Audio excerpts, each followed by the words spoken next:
السلام علیکم، میں ہوں جمال خٹک، اپنے ڈیجیٹل پلیٹ فارم پر آپ کو خوش آمدید۔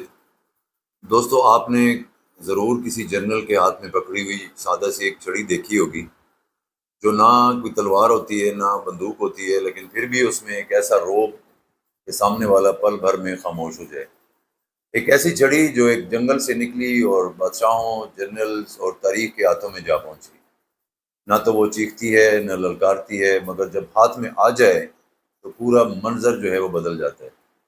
آج ہم بات کریں گے ملاکا کین کی، اور اس سٹک کی، اس چھڑی کی جو جنرلز کے ہاتھ میں ہوتی ہے۔ یہ کہاں سے آئی ہے، یہ کیسے بنی ہے، ہم اس پر آج بات کریں گے۔ یہ ملاکا کین کہلاتی ہے، اور جو کبھی صرف طاقتوروں نے جس کو چھوا اور باقی دنیا نے محسوس کیا۔ ملاکا کین ایک مخصوص چھڑی ہے جو ملاکا ملائیشیا کے نام سے منسوب ہے۔ یہ چھڑی رتن نامی ایک جھاڑی سے بنائی جاتی ہے جو سخت، لچکدار اور ہلکی ہوتی ہے۔ زمانہ قدیم میں یہ چھڑی صرف ایک سادہ لکڑی نہیں تھی، بلکہ قیادت، طاقت اور وقار کی علامت بن چکی تھی۔ ملاکا ملائیشیا کی ایک بندرگاہی ریاست تھی جہاں گھنے جنگلات میں رتن اگتا تھا۔ یہ جھاڑی یورپی تاجروں کے لیے ایک قیمتی شے ثابت ہوئی، اور جلد ہی ملاکا کین ان کے روزمرہ اور رسمی استعمال کا حصہ بن گئی۔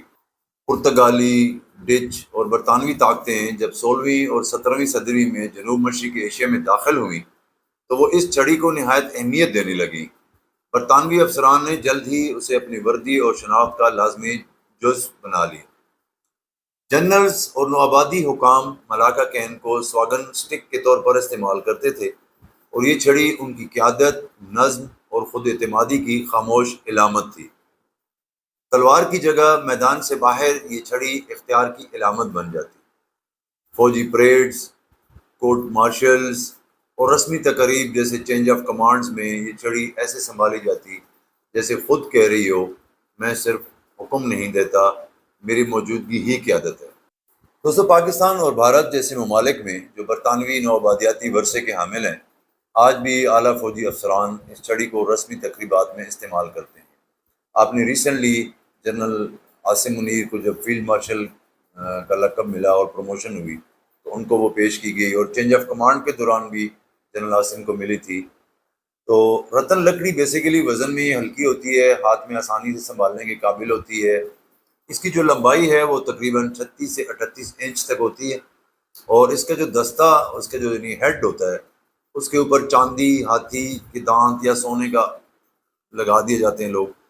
آرائش کے طور پر بعض اوقات اس پر فوجی نشان، خاندان کا کریسٹ یا نقش و نگار کندہ ہو جاتے ہیں۔ اکثر جرنیلز جو ہیں وہ اس کے اوپر اپنے اسٹار یا رینکس یا جو بھی فوجی نشان ہوتے ہیں وہ لگا رہتے ہیں۔ انگریز جنرلز ہو گئے، پاکستان کے جنرل ایوب خان اور دوسرے جنرل جیسے افسران کی تصاویر میں آپ نے ملاکا کین کو نمایاں طور پہ دیکھا ہوگا۔ کمانڈ کی منتقلی، عدالتی تقریبات اور اعزازات کی تقاریب میں اسے رسمی طور پر استعمال کیا جاتا ہے۔ یہ چھڑی بعض اوقات اعلیٰ افسران کو یادگار کے طور پر دی جاتی ہے یا خاندانی ورثے کے طور پر محفوظ رکھی جاتی ہے۔ آج بھی جب کوئی جنرل یہ چھڑی تھامے نظر آتا ہے تو وہ ایک روایت، ایک کردار اور ایک تاریخ کی نمائندگی کر رہا ہوتا ہے۔ ملاکا کین صرف ایک لکڑی کی چھڑی نہیں، بلکہ ایک پورا پیغام ہے۔ یہ قیادت ہمیشہ آواز یا طاقت سے ظاہر نہیں ہوتی، بعض اوقات ایک خاموش علامت پوری تاریخ اور شخصیت کو عیاں کر دیتی ہے۔ تو دوستو، یہ ملاکا کین کی ایک چھوٹی سی سٹوری آپ کے سامنے پیش کی ہے کہ یہ جو جرنلز کے ہاتھ میں سٹک ہوتی ہے، اور ایک اسپیشل قسم کا جو ہے نا وہ ڈنڈا ہوتا ہے جس کے اوپر وہ آرمی کے نشان لگے ہوتے ہیں، اس کی تاریخ کیا ہے بیسیکلی۔ تو یہ ملاکا بیسیکلی ملائیشیا کی ایک بندرگاہی ریاست تھی، وہاں کے گھنے جنگلات میں سے یہ نکلی ہے، اور وہاں سے نکل کے پہنچتے پہنچتے یہ اعلیٰ اقتداروں، جرنیلز، فیلڈ مارشلز اور بڑے بڑے جو عمراء ہیں ان کے ہاتھ میں یہ ایک نشانی، ایک روب کے طور پہ جو ہے نا وہ آ گئی ہیں، اور یہ مخصوص طور پر بڑی مہنگی بکتی ہیں۔ یہ پاکستان میں امپورٹ ہوتی ہیں، اور یہ کافی مہنگے داموں بکتی ہیں، اور یہ مخصوص جنرلز کو الاٹ ہوتی ہیں، ایئر رینکس جو ہے نا اس کو یہ سٹک الاٹ ہوتی ہے۔ تو یہ تھی ایک چھوٹی سی کہانی۔ اگر آپ کو اچھی لگی تو اس ویڈیو کو لائک کریں، چینل کو سبسکرائب کریں اور اپنے دوستوں میں ضرور شیئر کریں۔ آپ کا بہت بہت شکریہ۔ یہ ملاکا کین کہلاتی ہے، اور جو کبھی صرف طاقتوروں نے جس کو چھوا اور باقی دنیا نے محسوس کیا۔ ملاکا کین ایک مخصوص چھڑی ہے جو ملاکا ملائیشیا کے نام سے منسوب ہے۔ یہ چھڑی